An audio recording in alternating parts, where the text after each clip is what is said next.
If you're using new all over your codebase, you're creating tight coupling that makes your code impossible to maintain.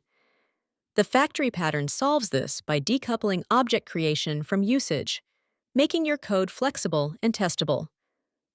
This is a practical walkthrough based on common modernization patterns teams run into when scaling applications.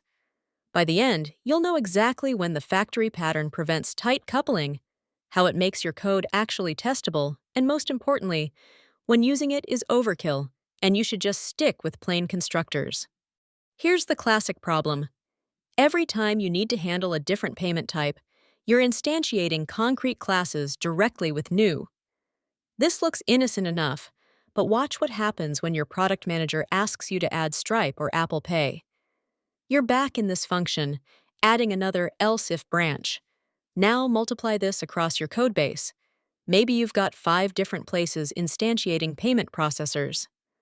Suddenly, adding one new payment type means touching multiple files, increasing your test surface area, and risking breaks in seemingly unrelated code.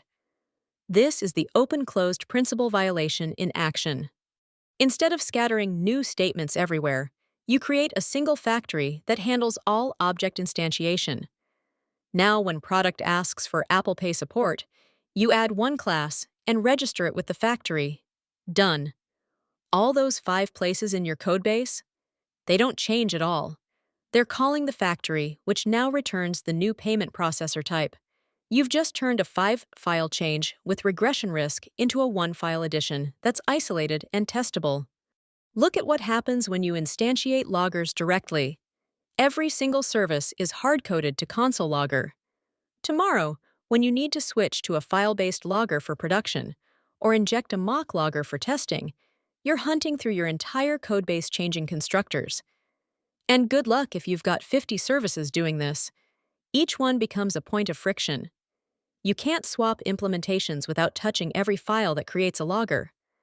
That's tight coupling, and it makes your code rigid and painful to maintain. Now we centralize all that creation logic in one place, the factory. User service no longer cares what concrete logger it gets.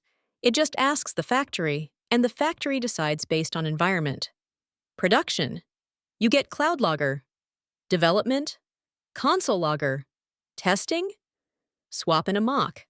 One line changes in the factory, and suddenly every service in your application is using a different implementation. That's loose coupling. Your services depend on the abstraction, not the concrete classes, so you can change behavior without touching any of them. When do you actually use this? Think about UI component libraries. React Native needs to render a button differently on iOS versus Android versus web, but your code just calls button. Document exports are another classic. Your app generates reports, but whether it spits out a PDF, Word doc, or Excel file shouldn't require rewriting your entire reporting logic. Payment gateways, database drivers, notification channels. Anytime you've got swappable implementations behind a common interface, the factory pattern makes sense. It centralizes that which one do I need right now decision instead of scattering it everywhere. Here's the critical part. Use the factory pattern when you've got actual variety. Multiple implementations that swap based on runtime conditions. If creation logic is scattered across 10 files, centralize it. But if you've only got 1 or 2 classes that never change, you're just adding layers for no reason. The indirection slows down anyone trying to trace through your code. I've seen teams factory pattern everything for future flexibility and end up with abstractions that never get used. Solve real problems, not hypothetical ones. If it's just new user, and always will be, leave it alone. Let's clear up some confusion. People call both of these factory pattern, but the CTE are completely different. Simple factory is just a utility function that centralizes your object creation. Nothing fancy.